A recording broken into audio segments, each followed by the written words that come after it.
Jadi kalau yang uji terikat bebas tadi jumlahnya antar kelompok bisa sama, bisa tidak. Untuk yang uji kelompok ini jumlahnya harus sama, intinya berpasangan. Lanjut. Nah, ini rumusnya. D ini adalah selisih dari pre and post test. Kita harus cari di bawah dulu ya. Ini ada jumlah selisih dikuadratkan, ada jumlah selisih yang dikuadratkan. Ini jumlah selisih kuadrat, ini beda loh ya. Ini dijumlahkan dulu baru dikuadratkan. N-1, kita langsung aja contoh soal. Nih, ada contoh soal. Kita ingin mengetahui ada nggak beda denyut nadi sebelum dan sesudah olahraga. Berarti sebelum olahraga dihitung dulu denyut nadinya, sesudah olahraga dihitung dulu denyut nadinya. Berarti setiap responden nomor 1 itu dikenai 2 kali. Sebelum olahraga dihitung denyut nadinya, sesudah olahraga dihitung denyut nadinya. Berarti responden kita ada 10, tapi 10 itu dihitung 2 kali sebelum dan sesudah. Oke, paham dulu? Paham, Bu. Oke, lanjut ya. Oke, lanjut ya. Jadi bisa dibedakan kalau yang tadi yang beda bebas itu orangnya beda, jumlahnya boleh sama, boleh tidak, tapi orangnya beda ya. Kalau ini respondennya itu juga sebelum dan sesudah. Atau kalau biasanya kalau kita ya pada waktu pengapmas, sebelum diberi penyuluhan kita lihat dulu pengetahuannya. Setelah diberi pengetahuan kita hitung lagi pengetahuannya sebelum diberi penyuluhan. Makanya ada kadang-kadang kita mengadakan pre and post test. Biasanya pertanyaan sama. Oke, lanjut ya. Nah, sama kita selalu membuat hipotesisnya. Kita yang pakai yang 2 sisi. Apakah ada perbedaan? Itu pertanyaan ya. Hipotesisnya, hipotesis penelitiannya ada beda denyut nadi sebelum dan sesudah olahraga. Untuk hipotesis statistiknya, H0 ya, 0 itu selalu tidak ada beda denyut nadi sebelum dan sesudah olahraga. Kemudian hipotesis alternatifnya ada beda denyut nadi sebelum dan sesudah olahraga. Maaf, ini tadi direkam belum, Dek? Halo? Sudah tuh, Bu. Udah, oh ya. Ada tuh, Bu. Ya, kebetulan saya pas tadi sudah lihat share-nya. Oke? Nah, kemudian kita lanjutkan. Pertama-tama kita hitung dulu selisihnya, pre and post test. Kemudian kita hitung rata-ratanya, kuadratkan, dan hasilnya. Berarti kita cari dulu berapa D-nya, selisihnya. Kalau bisa saya hitung. Ini rumusnya sudah ada kan kalian? Tulisan Bapak, Pak Hair, rumusnya sudah ada? Sudah dapat ya? Oke, sudah dapat ya? Dapat, Bu. Saya tutup ya, saya bukakan Excel-nya saja, hitungannya di Excel. Kalau tadi bebas, sekarang kita terikat. Kalau ini, bukan yang ini deh, salah. Bentar ya, saya stop dulu. Bentar, saya buka punya saya hitungannya.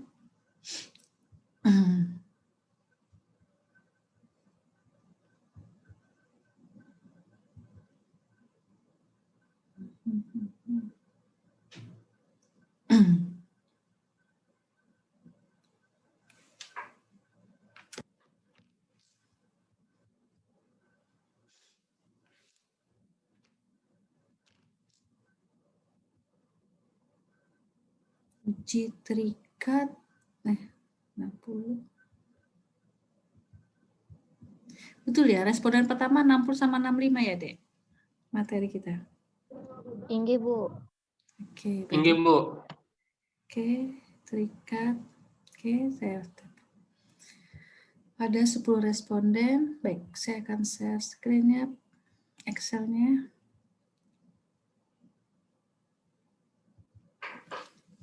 Ini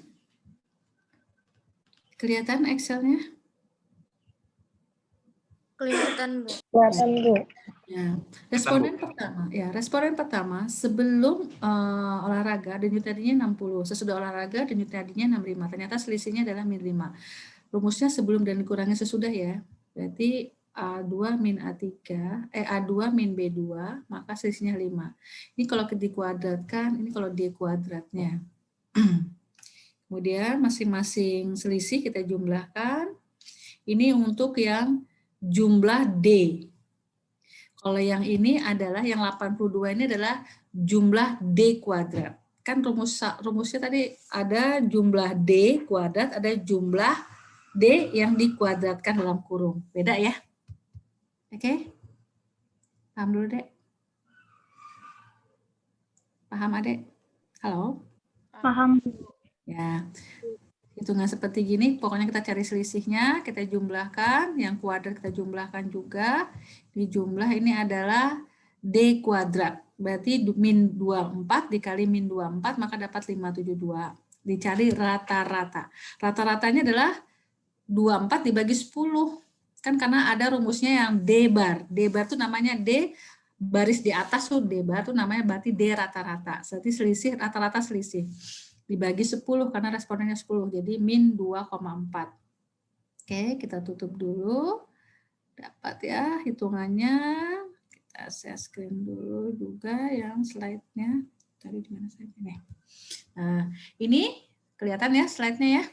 Ini D barnya tadi yang jumlahnya min 24 dibagi 10, maka D barnya D rata-rata. Rata-rata D rata selisihnya adalah min 2,4. Paham ya? Dibagi 10 karena respondennya ada 10 orang. Oke? Inggih, Bu. Kemudian ini adalah jumlah D kuadrat. Tadi yang kita D kita jumlahkan. Berapa tadi ya jumlah D kuadratnya? Coba kita lihat dulu. 576. Ya, 576. Kemudian ini adalah jumlah D kita kuadratkan. Berarti yang tadi yang jumlah D itu kita jumlahkan dulu. Kalau nggak salah min 24 ya. Ya. Iya, Bu. Nah, Ya. ini min 24 dikuadratkan. Dapatnya jadi positif 574 kalau nggak salah. Anda hitung dapat SD dibagi akar N. Nah, kemudian itu sebagai pembagi berarti min 24 dibagi sekian. Maka dapatnya adalah, T hitungnya dapatnya berapa, Dek?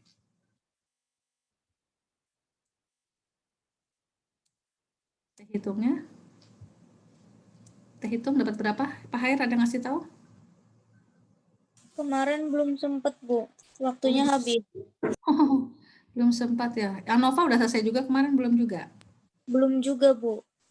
Tapi teorinya sudah? Baru pembukaan awal. Terus Pak Hair ada janji mau ngasih lagi atau gimana? Iya, Bu. Kalau ada waktu katanya nanti bisa jadwal ulang. Ada besok kita praktek ya? Iya, Bu. Besok ada praktek. Ada besok kita praktek, terus kita nih gimana? Besok kita praktek, tapi sudah pembahasan ANOVA. Tapi Pak Hair belum. Kalau Bu Isa udah beres? Sudah, Bu.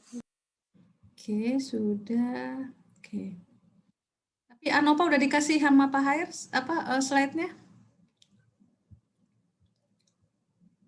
Belum. Slide-nya sudah dikasih sama Pak Hair? Sudah dihitung deh. Slide-nya udah dikasih sama Pak Hair untuk materi ANOVA? Sudah, Bu, slide-nya. Tinggal penjelasan aja ya? Iya, Bu. Saya besok harus menjelaskan dulu berarti, karena nanti masa lanjut praktek bingung. Oke, nah sekarang kita hitung. Dapat hitungnya berapa? Kalau saya hitungnya dapat 4,6. Berarti rata-ratanya min 2,4 dibagi. Kita cari SD-nya dulu. SD-nya benar nggak dapatnya? SD-nya dapat sekian.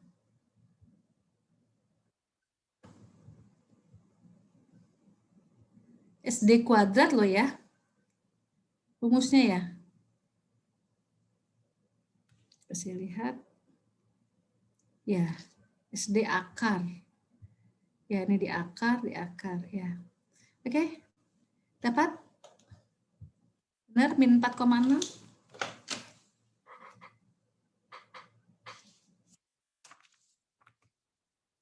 D-bar-nya kan min 2,4. Ya, rata-ratanya ya.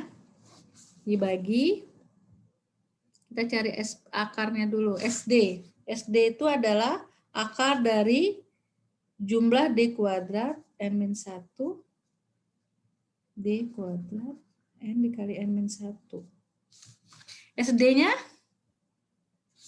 SD-nya adalah akar dari D kuadrat. Jumlah D kuadrat itu yang ini ya, D ya. Jumlah D kuadrat ini 82. Karena kan ini kita kuadratkan. D kita kuadratkan, kita jumlahkan. Oke, Dek. Berarti SD itu sama dengan akar dari 82 dibagi 9. Kenapa 9? Karena N-1. Oke?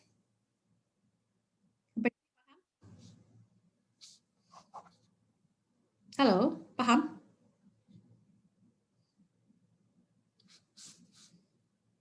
Paham, Bu.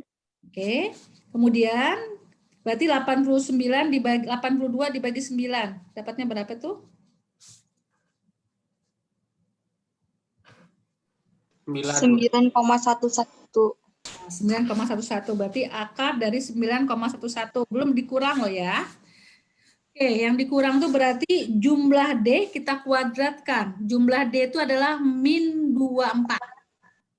Kita kuadratkan jadi 579.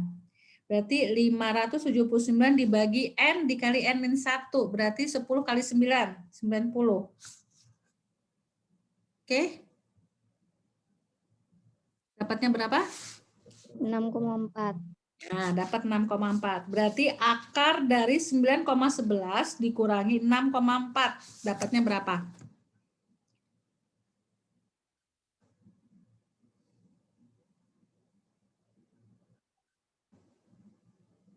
Dapatnya berapa?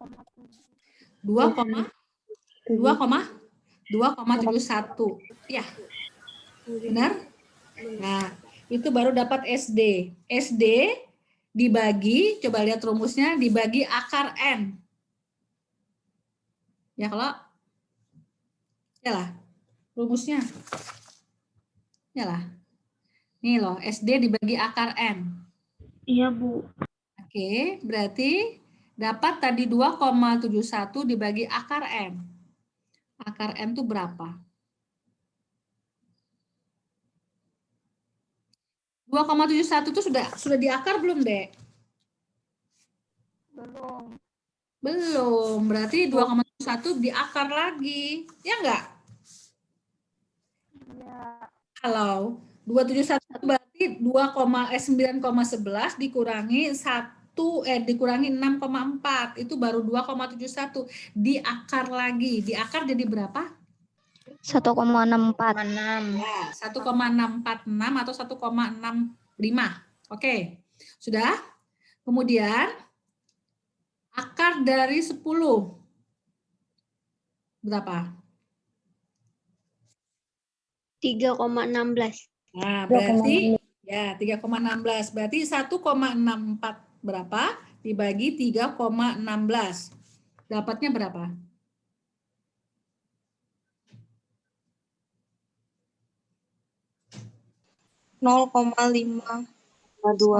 Ya, 0,52068 gitu ya kalau hitungan saya. Udah ya. Itu sebagai pembagi. Nah, rata-ratanya tadi berapa? Min 2,4. Ya kan? Rata-rata selisih. Itu adalah jumlah D dibagi 10 karena ada 10 responden, ya enggak? Berarti ya, berarti min 2,4 dibagi 0,52068. Dapatnya berapa?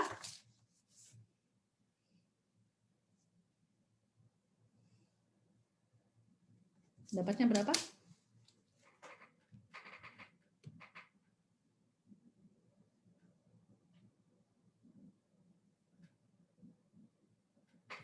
Halo? Minus 4,6. Min 4,60. Ya, oke segitu ya. Oke, nanti kita buktikan dengan SPSS. Sama nggak kita hitung kita? Dah? Dapat? Bisa mencari teh hitung? Bisa. Bisa. Oke, saya stop screen. Jadi, saya tampilkan lagi. Jadi kita menghitungnya dari SD dulu ya. Ini adalah jumlah selisih dikuadratkan dibagi N-1 dikurangi jumlah selisih yang kita kuadratkan dibagi N kali N-1 dapat SD. Jangan lupa diakar ya, tadi belum diakar.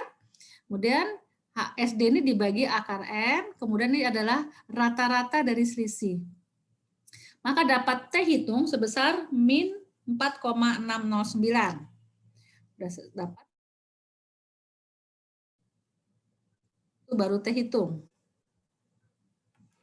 Selanjutnya kita langsung mencari, nah cara carinya selisih rata-rata kuadratkan dapat SD dapat T hitung. Jadi dari SD dulu baru dapat T hitung.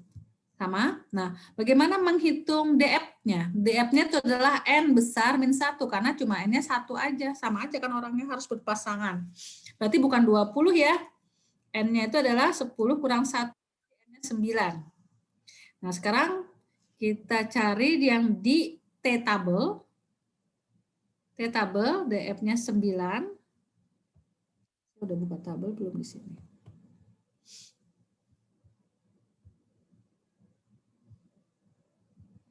T-tabel yang DF-nya 9, sama tabelnya tadi ya. Tabel. T-tabel.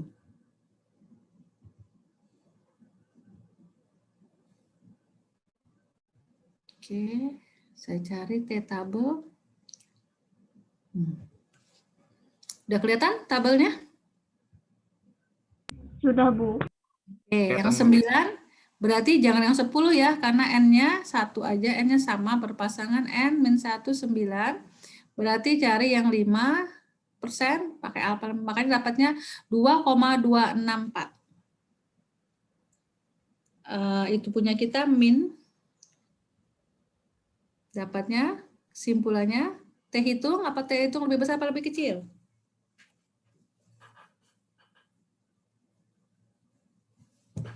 Hitung kita lebih besar apa lebih kecil? Lebih besar. Lebih besar.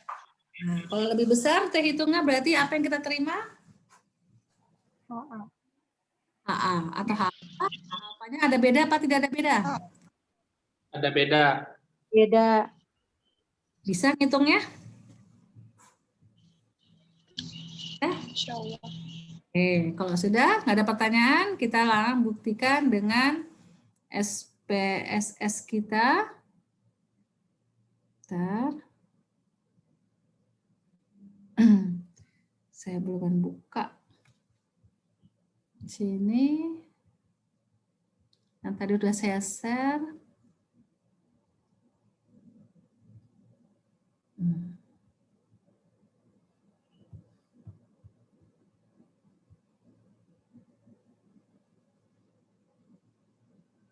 Terikat. Jadi terikat.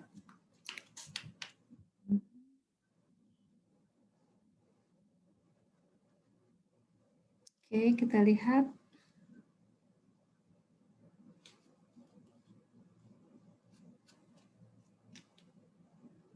Oke, udah ya. Oke.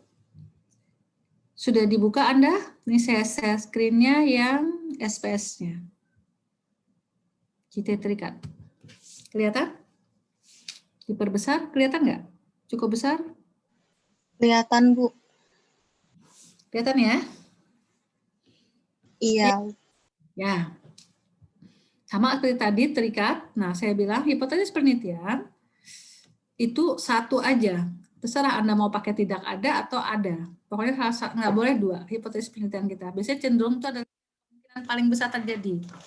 Kalau Anda mau bilang lebih besarnya kemungkinan terjadi yang ada beda, silakan. Uji hipotesis statistik itu selalu dua, H0 dengan HA. Karena ini akan membantu kita mau menerima H0 atau mau menolak H0. Jadi hipotesis statistik selalu dua, H0 dengan HA. Ternyata setelah dihitung, dapatnya T hitungnya 4,62, T tabelnya dapat 2,264. 262 dengan alfa 5%. Maka T hitung lebih besar dari T tabel, maka HA kita terima. Selalu ya. Kalau hitungan atau kita mau menghitung manual, tidak pakai SPSS, saya ulang, yang kita bandingkan adalah T hitung dibandingkan dengan T tabel. Kalau T hitung lebih besar dari T tabel, maka kita akan menerima HA. Tetapi kalau kita melihat dari SPSS, kita tidak menghitung, tapi kita pakai aplikasi SPSS, maka yang kita bandingkan adalah signifikan. Signifikan lebih besar dari apa, maka H0 yang kita terima. Itu aja. Saya selalu ingat gitu ya. Jadi kalau hitung lebih besar dari tabel, maka HA yang diterima. Tapi kalau signifikan lebih besar dari alfa, maka H0 yang kita terima. Jadi saya ingatkan, ada yang hafalnya cuma satu aja. Jangan signifikan lebih kecil, signifikan lebih besar, apa yang diterima. Cukup satu saja. Apa di sini paham? Paham, Dek? Halo? Paham. Oke. Sekarang kita lanjutkan, kita buktikan pengujiannya dengan SPSS. Sama. Nanti kalau ujian praktek, Anda tetap harus membuat hipotesis penelitian, kemudian Anda membuat hipotesis statistik.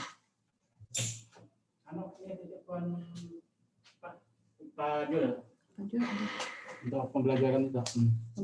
Masuklah. Pembelajaran apa, Pak? Oh, pembelajaran apa, Pak? SK kah? Untuk pembelajaran ya. Enggak. Ya.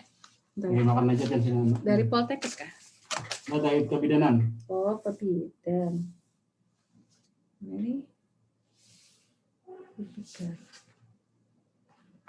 Oke, Pak. Makasih, Bu. Sama-sama, Pak. Oke, bisa dilanjut, Dek? Ya. Jadi nanti kalau waktu menjawab ujian praktek ya, Anda nulisnya gini, buat hipotesis penelitian, baru buat hipotesis statistik. Nah, terus langkah-langkah ini nggak usah ditulis, langsung Anda mau uji apa? Uji normal dulu. Atau nanti terakhir aja, uji normal, tulis hipotesisnya, tulis apa hasilnya. Tulis yang tabelnya ini aja. Nah, bagaimana cara membacanya? Langkah-langkahnya nggak usah ditulis. Oke, nanti pada waktu ujian praktek akan saya kasih tahu nanti aja. Oke, sekarang kita akan membuat variabel. Membuat variabel. Sudah dibuka aplikasinya? Sudah, Bu. Ya, agak beda ya pada waktu uji T bebas. Kalau T bebas kita membuat denyut nadi, di sini tipe olahraganya. Tapi kalau uji terikat, Anda langsung buat aja variabel sebelum dan variabel sesudah. Cukup itu aja. Oke?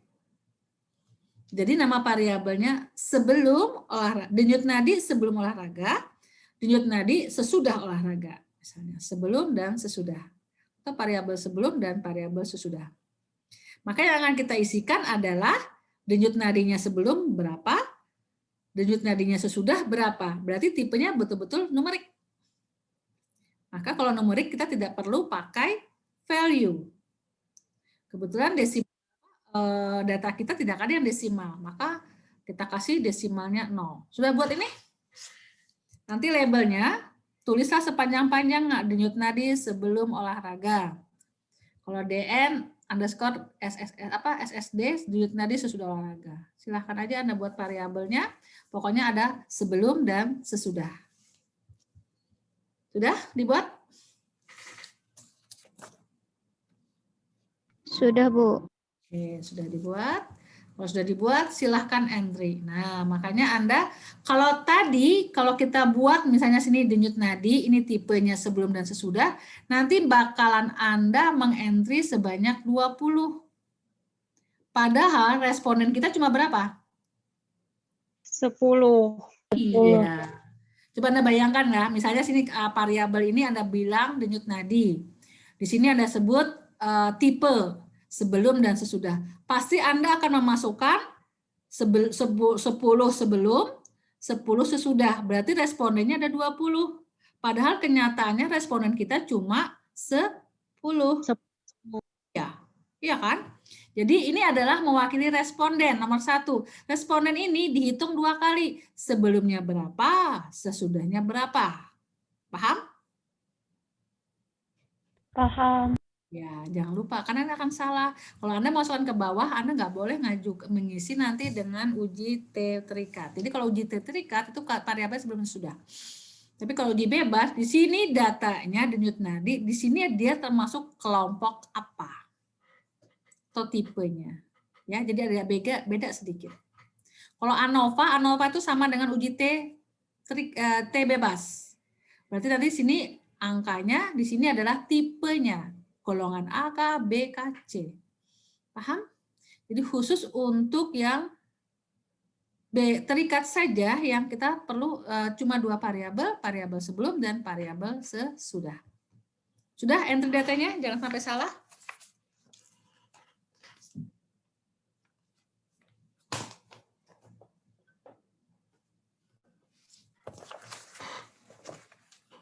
Sudah selesai enter datanya?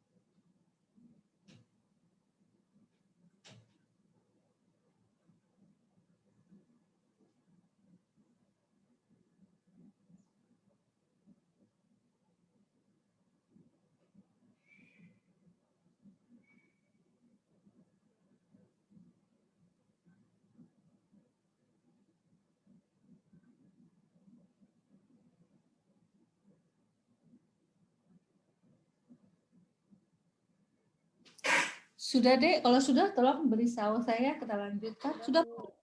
Sudah, Bu. Sudah selesai semua? Sudah diisi entry? Sudah. Oke. Nah, ini ya. Jadi datanya jangan sampai salah ya angkanya. Nanti kalau salah angkanya nanti lain hasilnya. Udah ya? Jadi responden pertama sebelumnya 60, sesudahnya 65. Begitu seterusnya. Jadi ada 10 responden. Seperti biasa, sebelum kita melakukan uji T, kita harus melakukan dulu uji normalitas. Apakah data ini sudah berdistribusi normal atau tidak? Nah, berarti kita ada membuat hipotesisnya dulu untuk uji normalitas. Jadi nanti pada waktu nanti menjawab ujian teori, ujian praktek, Anda tulis gini, uji normalitas hipotesisnya. Ini hipotesis baku sudah ya. Jadi H0-nya data berdistribusi normal, HA-nya data tidak berdistribusi normal. Kemudian Anda lanjutkan mengujinya. Kalau yang ini nggak usah ditulis. Oke, analisis deskriptif statistik, cari explore. Sudah dibuka sampai sini?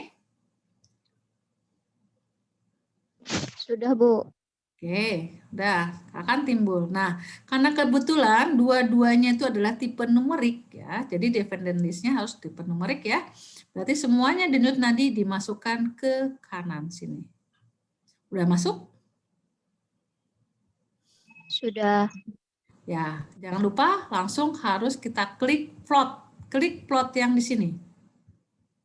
Klik akan muncul normality-nya.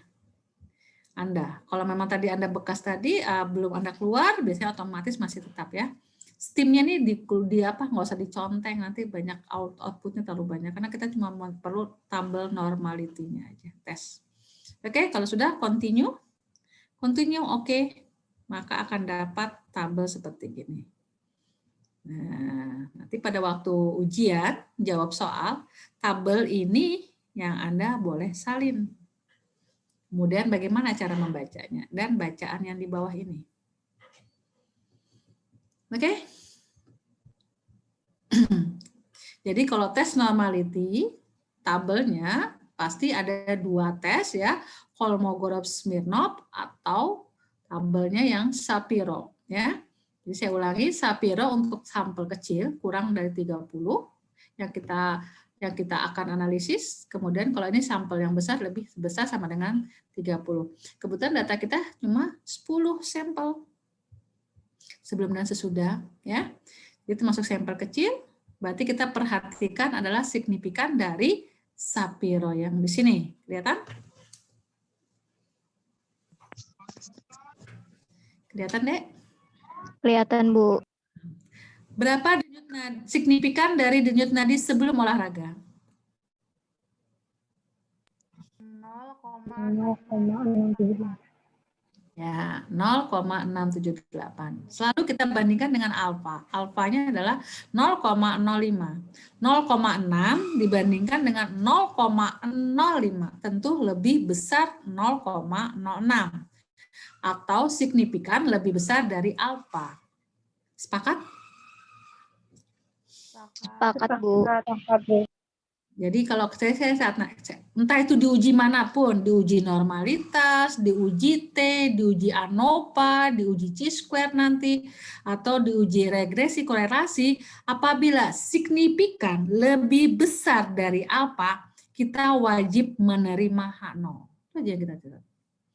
Jadi nanti nggak ada beda-beda. Nanti kalau misalnya kalau diuji T signifikan lebih besar, kita terima. Kalau diuji misalnya diuji chi-square, signifikan lebih besar, kita tolak. Enggak. Tetap, dimanapun ujinya, entah uji normalitas, uji T, uji ANOVA, uji regresi, korelasi, segala macam. Apabila signifikan lebih besar dari alfa, maka kita wajib menerima H0. HA yang kita tolak. Oke? Paham ya? Jadi jangan dibolak-balik ya. Dek. Satu aja yang kalian ingat, signifikan lebih besar dari alfa. Udah H0 kita terima. Udah itu aja yang kalian ingat. Tapi kalau T hitung, T tabel, T hitung lebih besar dari T tabel, maka HA yang kita wajib terima. Di uji manapun, uji F, uji ANOVA itu uji F, uji R, chi-square, uji R atau uji X itu chi-square, uji R itu regresi korelasi. Apabila hitungan lebih besar dari tabel, entah itu uji atau T hitung atau itu F hitung, jika lebih besar dari tabelnya, maka kita wajib menerima HA. Udah, Dek? Itu aja yang perlu Anda catat. Oke? Sudah, Dek? Paham? Paham, Bu. Ya, berarti kita simpulkan karena signifikannya lebih besar dari apa, maka kita wajib menerima H0 yang nyata. Yang kita tadi buat pernyataan pada waktu uji normalitas, H0 itu adalah data berdistribusi normal. Begitu juga kita lihat uji signifikan dari denyut nadi sesudah olahraga. Dapatnya 0,163, lebih besar dari alfa 0,05. Maka H0-nya kita terima atau data berdistribusi normal. Dua-duanya berdistribusi normal, bisa kita lanjutkan dengan uji T terikat. Jadi kalau misalnya ada salah satu yang tidak normal, kita tidak bisa melakukan uji T terikat, kita pakai uji yang lain. Oke? Sampai sini paham?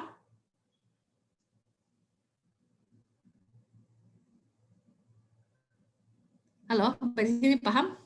Paham, Bu. Paham.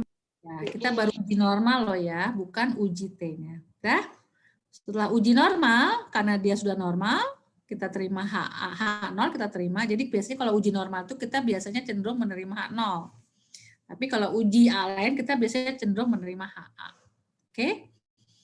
Udah? Kita lanjutkan ke uji T terikat. Bisa Anda klik analisnya, komparmin. Kalau tadi independen, kita sekarang pilih paired sample t-test. Uji T berpasangan atau terikat. Silakan, sudah? Sudah sampai sini? Sudah, Bu. Oke, lanjut ya. Nah, ini caranya supaya pindah sama-sama, Anda bloklah ini berdua, di blok, kemudian pindahlah ke sebelah sana. Jadi sebelum dan sesudah di blok dua-duanya, klik yang kanan ini pindah. Oke, bisa? Jadi timbul nanti denyut variabel 1 sama variabel 2. Oke? Ibu. Bisa ya? Bisa, Bu. Jadi jangan satu di blok dua-duanya, baru pindahkan sebelah kanan. Di blok bisa ya, blok aja. Sudah? Kalau sudah langsung aja oke, karena oke-nya udah aktif. Tidak perlu yang kita ada setting-settingan. Oke, maka dapat tabelnya seperti ini. Nah, T hitung kita sama kan? Min 4,609. Nah, tepat nih kita ngitungnya. Ya enggak? T hitung tadi benar kan? Halo? Benar, Bu. Nah, Benar, Bu. ya. Sekarang kita lihat signifikannya. Nah, berapa signifikannya? Ini karena signifikannya cuma satu aja, beda dengan tadi yang T bebas ada 2 signifikan, makanya kita baca signifikannya apa? Ya, kalau ingat ya, kalau T bebas yang kita baca adalah signifikan dari pertama-tama signifikan dari Levin test dulu. Kalau dia lebih besar dari alfa, kita baca yang atas signifikan dari table T dari tab T. Kalau lebih kecil dari alfa, kita baca yang bawah.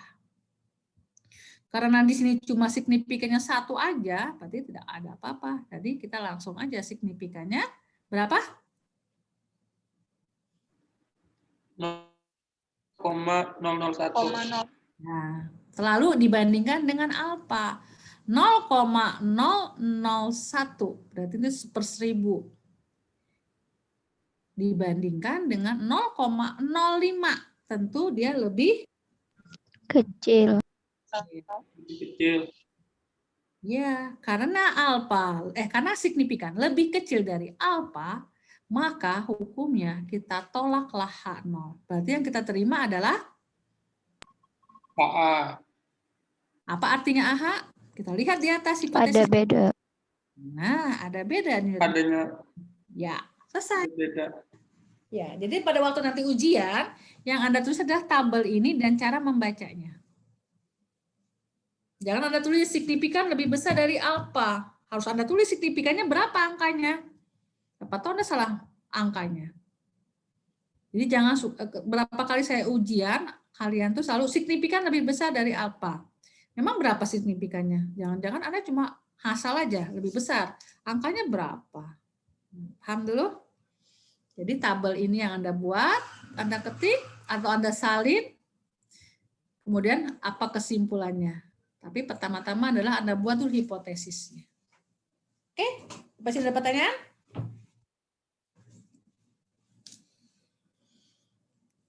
Sampai di sini ada pertanyaan?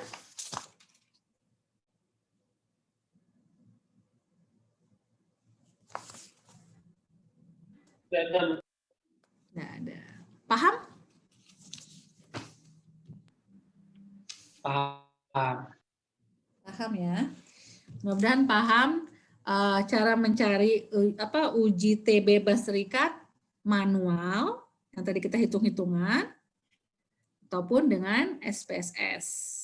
Jadi kalau manual hati-hati menghitungnya. Kalau SPSS hati-hati membuat variabelnya. Jadi kalau uji T bebas, variabelnya ada, misalnya variabel di Newton nadi, ada tipenya. Tapi kalau uji uji T terikat, benar. Kalau uji T terikat, variabel cukup 2, sebelum dan sesudah. Kemarin tuh ada Bu, belum taruh di atas meja. Ada.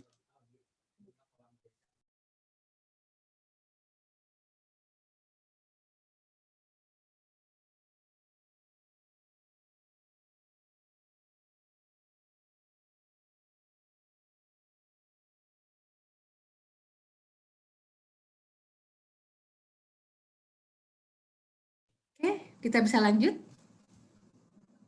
Oke. Gimana? Bisa, Bu. Ya. Jadi hari ini kita belajar uji T bebas, T terikat. Hitungannya sudah bisa. Jadi hitungannya Anda cukup satu kesimpulannya Anda itu ya. Tetap ujian juga nanti tetap kita pakai open book. Hitungannya Anda menggunakan rumus. Hati-hati ya menghitung. Kalau uji T trik bebas, kita menghitung standar deviasinya. Kalau uji T terikat, kita menghitung selisihnya. Ya. Jangan lupa pakai akar-akar. Kemudian kita harus membandingkan antara T T hitung dengan T tabel. Kalau T hitung lebih besar dari T tabel, maka kita wajib menerima HA. Ya, oke. Ya, itu aja. Jangan lupa membaca tabelnya. Tabel itu adalah DF. DF itu adalah kalau untuk yang bebas, N1 plus N2 dikurang 2. Kalau DF dari T terikat itu adalah N, karena N-nya itu sama. Berarti N itu 1 aja. Karena kalau terikat itu sebenarnya orangnya cuma 1 itu aja, tapi di pelakuan sebelum dan sesudah. Itu adalah N-1. Itu kesimpulan kita teori. Kalau prakteknya kita menggunakan SPSS, ada sedikit beda dalam membuat variabel. Kalau uji T terikat, uji T bebas, variabelnya ada 2 ya, semua sama 2 ya. Yang satunya misalnya mau tinggi badan, mau denyut nadi, intinya yang variabelnya ya datanya adalah data rasio. Variabel yang kedua adalah tipe. Anda mau boleh tipe atau boleh golongan. Pokoknya yang kategorinya termasuk kelompok mana, kelompok 3 kali seminggu kah atau 2 kali, atau bisa kelompok A kah atau kelompok B. Anda masukkan datanya. Ini masih variabel terik bebas ya. Nah, sudah itu sebelum ke uji T bebasnya, Anda harus melakukan uji normalitas. Uji normalitas, hipotesis nolnya, bunyinya, itu sudah paten ya, jangan diganggu-gugat. H0-nya adalah data berdistribusi normal. HA-nya data tidak berdistribusi normal. Ya. Nah, kemudian Anda lakukan uji normalitas dengan cara statistik analitik, cari deskriptif statistik, cari ekspor. Anda masukkan yang mana yang mau diuji. Nanti keluarnya pasti ada 2 signifikan. Ada Kolmogorov-Smirnov dan Shapiro. Shapiro digunakan apabila sampel atau data yang kita isi itu kurang dari 30, sampel kecil. Kolmogorov-Smirnov untuk data atau sampel yang besar, lebih besar sama dengan 90. Lebih besar sama dengan 30. Kita lihat signifikannya. Signifikannya selalu dibandingkan dengan alfa. Apabila signifikan lebih besar dari alfa, kita selalu menerima atau kita wajib menerima H0. Itu aja. Kalau sudah dia normal, H0 terima ya, uji normal. Ya. Baru kita lanjutkan dengan uji T bebas. Nah, di uji T bebas ini ada 2 signifikan. Ada level test, ada uji T sendiri. Signifikan dari uji t-testnya sendiri. Nah, bagaimana mau bacanya? Mau baca yang di atas atau di bawah? Lihat dulu level testnya. Apabila level testnya lebih besar, signifikan dari level test lebih besar dari alfa, maka yang di atas kita baca. Apabila signifikannya signifikan dari level testnya lebih kecil dari alfa, maka yang di bawah kita baca. Oke, nanti kalau ujian saya selalu membuat datanya yang signifikannya antara di atas sama di bawah itu beda. Oke ya, paham? Selesai. Selesai uji T bebas.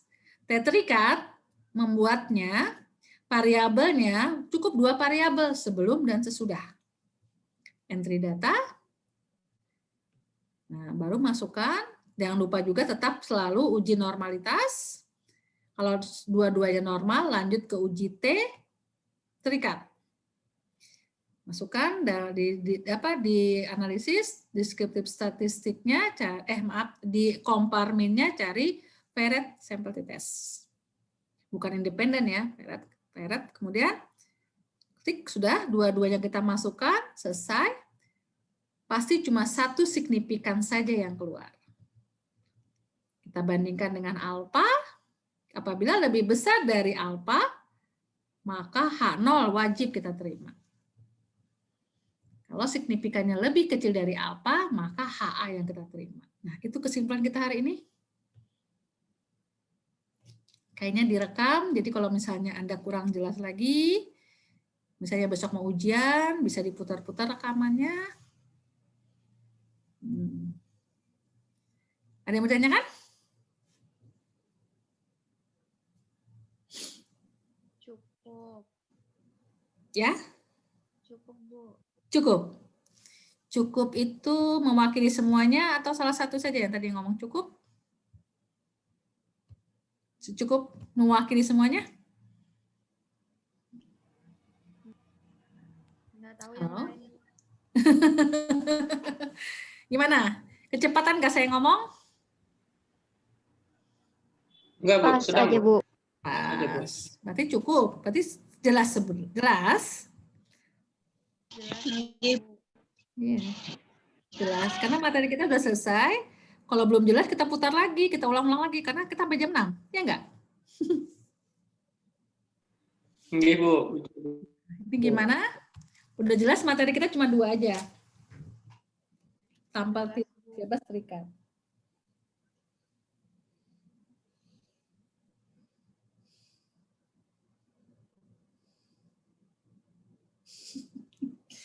Mana?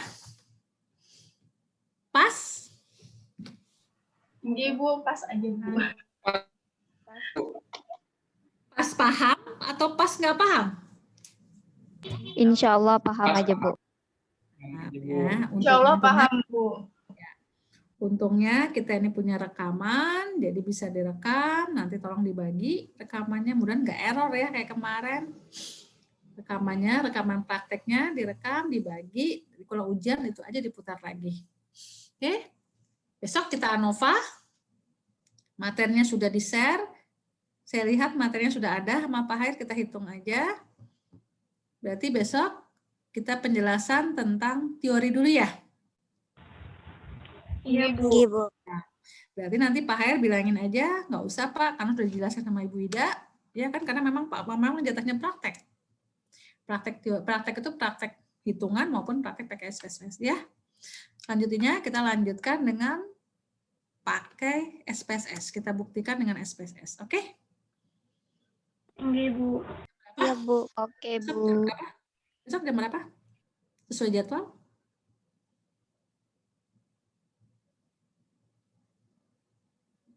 Besok jam berapa? Sesuai jadwal?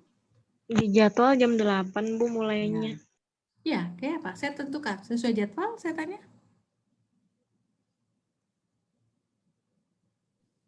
8:30 boleh juga, Bu. 8:30. Yang lain? Ngikut aja, Bu.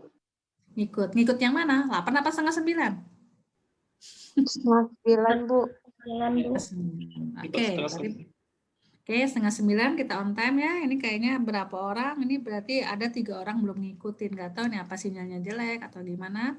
Tolong rekamannya dibagi. Bagi yang tidak ikut, mudah-mudahan bisa mendengarkan rekaman. Jadi tidak ada alasan kalau nanti ujian nggak bisa ya. Oke, besok 8:30. Kalau bisa on time karena Jumatan besok. Supaya jangan sampai jam 12 kita udah selesai. Ya. Namanya lumayan lama sih. Nggih, Bu. Apalagi kita menghitung mulai ANOVA hitungan. Nanti kan karena uji ANOVA itu ada uji lanjutannya. Kalau di hitungan tidak dilanjutkan, tapi di SPSS kalau dia diterima akan kita lanjutkan. Jadi nanti praktek yang SPSS nanti akan saya kasih simulasinya, datanya beda. Oke, besok tanggal 9 mudah-mudahan on time, jam 12 kurang kita udah selesai. Ya. Iya Bu. Pas dulu boleh Nggih, Bu. diakhiri. Boleh diakhiri ya. Paham ya? Paham, Bu. Ya, baik. Ya, baik saya akhiri ya. Saya mohon maaf apabila ada penyampaian